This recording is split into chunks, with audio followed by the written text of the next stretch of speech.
जो शख्स किसी को देखकर उलझता है और ये परेशान हो जाता है कि इसको इतनी दौलत कहां से मिल गई, ये हमारे मुआशरे में तबसरे होते नहीं है। वो कहते जी हम तो 30 साल हो गए कारोबार करते हुए, हमारा तो 5 मरले के मकान है, ये कल का नौजवान मार्केट में आया है तो इसने कैसे डिफेंस में प्लाट लेकर घर बना लिया।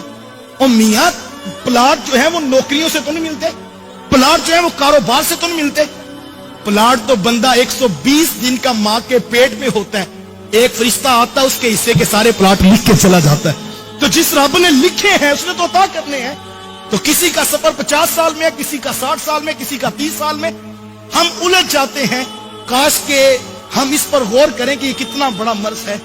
और बड़ी खूबसूरत बात किसी दानिश्वर ने की। वो दानिश्वर कहते जो असल में हासिद शख्स है, जिससे हसद कर रहा है उससे नहीं उलझता, असल में अपने रब की तकसीम के ऊपर एतराज करता है कि इसको ये दिया क्यों गया। यार देने वाला तो रब है।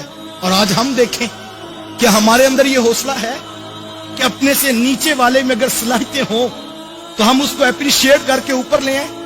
नहीं, हम तो हसद की आग में जलते हैं और हम कोशिश करते हैं कि ये नीचे वाला दब के रहे और ये कभी ऊपर ना आए। इसी वजह से हमारे मुआशरे के अंदर इदारे तबाह हो गए, हमारे स्कूल्स इंस्टीट्यूट जो है वो तबाह हो जाते हैं कि जो सलाहियतों वाला वो नीचे दब जाता है और लोग हसद की वजह से उसे ऊपर नहीं आने देते।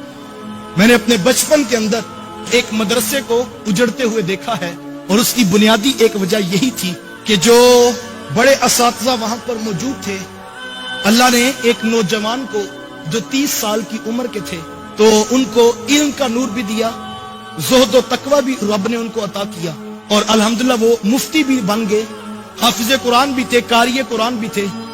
18 से 20 घंटे वो मदरसे में बैठकर ड्यूटी दिया करते।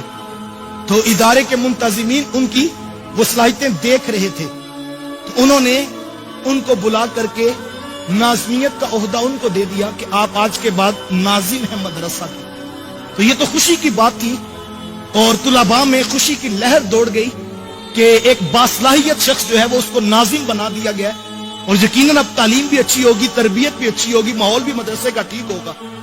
लेकिन बड़े असातिज़ा को ये बात हजम ना होती थी। वो कहते थे ये कैसे हो सकता है कि हम 50-50 साल के पढ़े हुए और ये कल हमसे पढ़ के हमारे ऊपर नाज़िम बना दिया गया।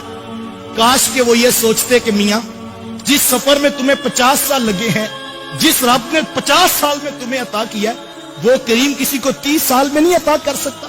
तो ये तो देखना चाहिए था कि मिशन को किससे फायदा है और इदारे को किससे फायदा है। काश कि हम नीचे वालों को ऊपर लाने का मिजाज रखते। देखिए हर शख्स के मुकद्दर को अल्लाह ने लिख दिया। तो किसी का सफर 50 साल में, किसी का 60 साल में, किसी का 30 साल में, हम उलझ जाते हैं। काश के हम इस पर गौर करें कि ये कितना बड़ा मर्ज है। यार देने वाला तो रब है। वो खुद फरमाता है कुलिल्लाहुम्मा मालिकल मुल्क तूतिल मुल्क मन तशा व तंज़िउल मुल्क मिम्मन तशा व तुइज़्ज़ु मन तशा व तुज़िल्लु मन तशा। वो कहता है वो अल्लाह है, वो जिसको चाहता है सल्तनत अता करता है और जिसको चाहता है इज्जतें अता करता है, जिससे चाहता है इज्जतें छीन लेता है। साहिब अगर मन तशा का मफहूम समझ आ जाए तो फिर इंसान अपने भाई से उलझ नहीं सकता। साहिब लोगों के साथ मुकाबला नहीं है, अपनी जिंदगी को औरों की तरफ देखकर बेचैन न कीजिए। अपने अंदर जो अल्लाह ने नेमतें दी हैं, जो सलाहियतें मुयस्सर हैं, उनके ऊपर गौर करें और ये हसद की बीमारी से निकलने की कोशिश करें। दीन की बात फैलाना सदक़े जारिया है। सवाब की नीयत से वीडियो को शेयर जरूर कीजिए। जज़ाकल्लाह।